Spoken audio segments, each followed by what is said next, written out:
Hello everyone, and thank you for joining me today. I hope that since the last time we spoke that you guys are doing well. I do want to thank you all for the feedback on my last video. I know that goals are very personal, and the fact that you shared them with me, I really appreciate. I know that everyone is going to be successful and reach their personal goals.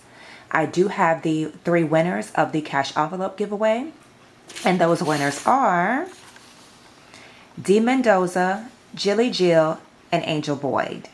I've already sent you guys personal messages. If you have not yet replied to that message, please do so that I can get your envelopes into the mail. And for those that did not win, please don't be discouraged, because I do plan on having a huge giveaway coming up very, very soon. So today what we are going to talk about is how to get ahead of your finances. I have my calendar here. I thought it would be easier that I show you guys rather than just tell you. So we're going to start with the upcoming month, which is March 2018. And we are going to determine how to get ahead of our finances versus paying month to month. Because that's at least a goal of mine, is to get ahead of my finances and not feel like I'm living paycheck to paycheck. So let's look at how you can do that. Now, this method is optional. It's just one way of doing things. Please, by all means, you know your financial situation better than I do. Incorporate what makes you most comfortable into your financial journey, because financial journeys are individual. And so do what is best for you. Don't feel like you have to do this because you saw it in a video. Evaluate your situation and do what's best for you. Okay, so this is going to be for those who get paid bi-weekly. So you get paid every 2 weeks. And I'm going to show you for those that are going to be getting a paycheck on March 2nd, March 16th, and March 30th. Now, I used to be the same way. I used to base my finances off of 2 paychecks in a month. And when I got paid 3 times in 1 month, I was excited. I would do one or two things. I would say, oh, I have this extra money that I could put into savings, or I would send that whole check to debt. And then I realized that, no, this is my opportunity to get ahead. So I stopped doing that. And I started basing my pay off of every single check that I got. So let's take a look at this. And I'm going to flip through it. Hopefully you guys can see this. And I just labeled them so that you would see what goes together. Okay. So whenever you do your March budget, you're going to base your March budget off of March 2nd and 16th paychecks.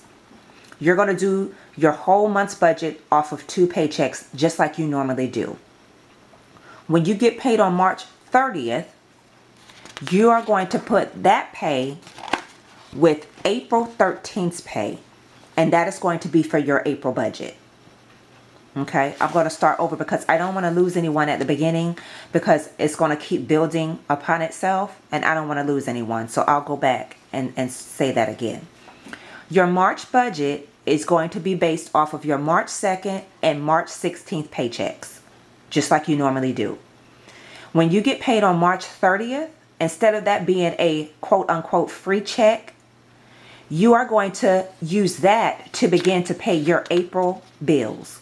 So March 30th and April 13th will be for your April budget. Okay, so let's keep going. Your May budget will be paid with your April 27th paycheck and your May 11th paycheck. That's your May bill. So by May 11th, all of your bills for May should be satisfied.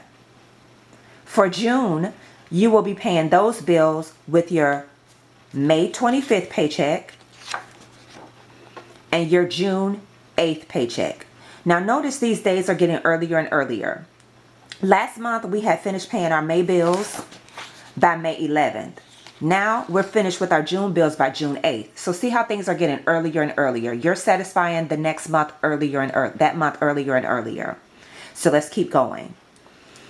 For your July bills, you are going to use your June 22nd paycheck and your July 6th paycheck. Remember, it was June 8th we were done. This month we're done July 6th. We're done with July on July 6th. Okay? For August, you will use your July 20th paycheck and your August 3rd paycheck. So by the first week of August, we're done with our August bills, guys. We can rest for the month because we're done with August, okay? By August 3rd. This is where you get ahead. For your September bills, you are going to use your August 17th and your August 31st paycheck to pay those bills. So that means that you are no longer using any of your pay in September to pay your September bills, because you are finished paying your September bills with your August 31st paycheck. And when I say you're finished paying, when I get paid, I immediately go in and pay my bills. I don't wait. I go in and I pay everything on one day. So that way I know that I don't have to go in and pay bills 2 or 3 times a week. No, I sit down and I pay everything that I'm going to pay for the next 2 weeks on the day I get paid. And then you know what you have left over to work with. So your September bills are now going to be paid August 17th and August 31st. You're finished paying your bills.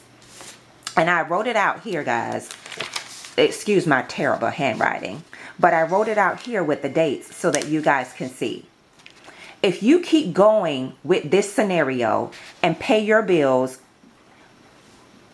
according to the schedule that I just went over with you guys, by October of 2019, you'll have paid your October bills with your August check. So not only are you not using any of your October pay to pay your bills, you're also not using any of your September pay to pay your bills. You're satisfying your bills 2 months ahead. Doesn't that sound great, guys? 2 months ahead. That's what you're doing. Because for example, if you lost your job in October, guess what? You've already paid your bills in October. You've already paid your bills in November, you've already paid your bills for October in August. You've already paid your bills for November in September. So guys, I'm sorry, let me clarify. You've already paid your October bills in August. So when November comes, you'll pay your November bills in September, the next month. So you're already 2 months ahead. So guess what? You have time to rebound, to get back on your feet. It takes the stress off of you if you do that. Now, I know that what I just went over is for people who get paid on March 2nd. Your every 2 weeks will fall on March 2nd. But for those who get paid on a cycle like I do, the same applies. If you get paid, let's look at the weeks that don't have a sticky note on them. Let's look at those weeks. So let's say you pay your bills on March 9th and 23rd for March. Okay? You pay your bills for April on April 6th and 20th. You pay your bills for May on the 4th and the 18th. You pay your bills for June on the 1st and the 15th. This is where you start to get ahead, because you're going to pay your bills for July starting on June 29th and July 13th. So that's where you guys are going to start to get ahead. You'll start to get ahead in June when you have 3 paychecks. So it's going to work out for everyone that gets paid bi-weekly, because at some point everyone is going to have 3 paychecks in a month, and that is where you start to get ahead. So like you guys see that now I pay my bills with 1 check from the current month and 1 check from the following month. So now in June, I believe I'm going to be where I'm going to be 1 month ahead, and then I'm going to continue on with the process so that I can be 2 months ahead. Let me put this back where you guys can see it. So I just want to motivate you guys and let you know that this is just one way to do it. You don't have to do it like this. I just feel like it's very important to take any of the stress you can off of yourself when you're dealing with your finances. And if you can get ahead of your finances without even having to think about it, without having to save money, without having to use your income taxes, you already are getting paid. So why not take advantage of that and let it work for you by not using that 3rd check to kind of splurge or save or pay a debt. I'm not encouraging anyone not to pay their debts. I'm just encouraging you to get ahead of your finances so that you take some of the stress off of yourself so that you can focus on paying your debt.